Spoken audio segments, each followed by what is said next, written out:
বিএনপির পক্ষ থেকে বা অন্যান্য রাজনৈতিক দলের পক্ষ থেকে যে কথাটা বলা হচ্ছে সেটা রাজনৈতিক শক্তি হিসাবে সতর্কতামূলক একটা বার্তা তারা দিতেই পারে। উপদেষ্টা পরিষদের কেউ রাজনৈতিক দল গঠন করছেন উপদেষ্টা পরিষদের থেকে, এটা আমার জানা নেই।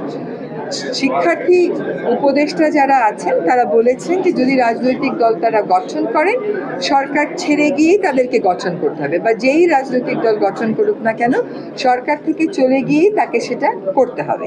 কাজে সেখানে আমি সন্দেহের বা আশঙ্কার কোনো জায়গা দেখছি না। রাজনৈতিক দলগুলো তাদের অবস্থান থেকে এই কথা তো বলতেই পারে, সেটাও অন্তর্বর্তীকালীন সরকার তার বিবেচনায় রেখেছে। রাজনৈতিক দলগুলোর মধ্যে এক ধরনের অনাস্থা তৈরি হচ্ছে। রাজনৈতিক দলগুলোর মধ্যে সবচাইতে বড় যে রাজনৈতিক দল বিএনপি, তারা বলেছে, কিন্তু তাদের মহাসচিবের সাক্ষাৎকারে তিনি বলেছেন যে এখনো অনাস্থার কোনো পরিবেশ নেই, এবং উনি এটাও বলেছেন যে অন্তর্বর্তীকালীন সরকারের সাথে তারা আলাপ আলোচনা করছেন। কাজে সেখানে অনাস্থা কোথায় সৃষ্টি হলো? আমি তো কোনো অনাস্থার জায়গা দেখতে পাচ্ছি না।